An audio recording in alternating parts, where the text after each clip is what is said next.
Kuldīgai, kuldīgai, es dzīvoju. Kuldīgai, kuldīgai, gavilēju. Mēs jūs visus aicinu svinēt divus iemeslus.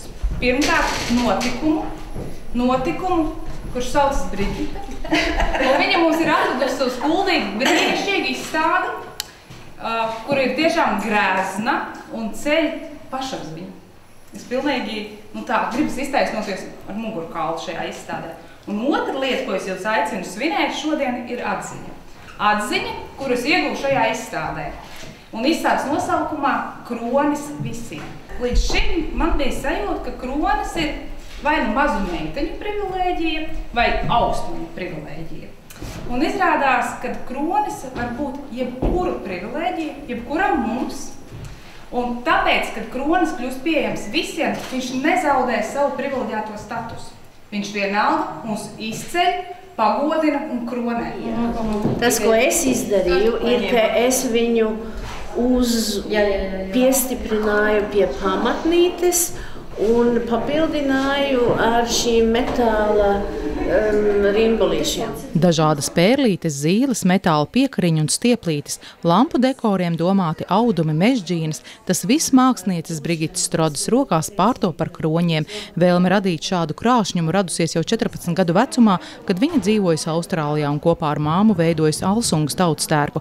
Ieraugot kurzemes krāšņos vainagus, Brigita sapratusi, ka vēlas pati ko tādu radīt, tomēr līdz pirmajam pašas darinātajam kronim, kurš tapa no antīkas Francijas sudraba mežģīnas un senas zviedru lentītes, pagāja daudz gadi. Tas ir tas, ko es sludinu, ir, ka es gribu, lai katrs ir sevi sava vainaga cienīgs. Tas nozīmē, ka iet ārā staigāt ar vainagu, tas prasa mazliet pašapziņu, un tieši to es gribu. Tāpēc māksliniece arī netur sveci zem pūra, bet dalās ar savām idejām. Tā Kuldīgas muzejā tūlīt pēc izstādes atklāšanas neviens interesants piedalījās arī sava kroņa izveidošanas darbnīcā. Man ļoti viņa patīk. Es jūtos citā pasaulē šādi uzzinot, kā tiek gatavot šie kroņi un arī sievietēm rotāties īpašos gadījumos ar šādiem kroņiem. Noteikti mājas viesības, kādas nozīmīgas jubilejas ģimenes un arī ārballītes, piemēram, vasarā, vai kā arī ir pirtīs, kur cilvēks satiekās uz īpašiem rituāliem, tad arī šādi apģērbties, es domāju, varētu tādu pasākumu apmeklēt.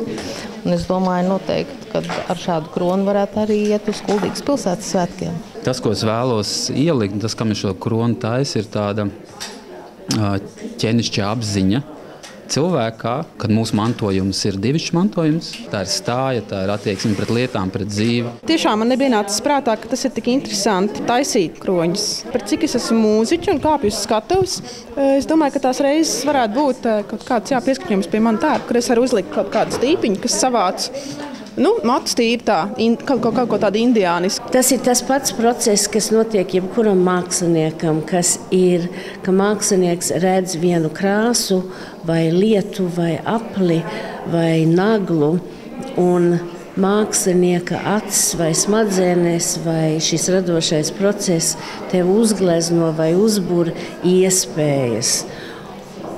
Un ticot tām iespējām, tu virzies uz šo mērķi. Droši vien gala rezultāts iznāk pilnīgi cits, bet tas ir šis mākslinieciskais process. Un to piedzīvo katrs tēlnieks vai katrs gleznotājs vai pat konceptuālais mākslinieks. Tā ir šī saruna ar iespējamo.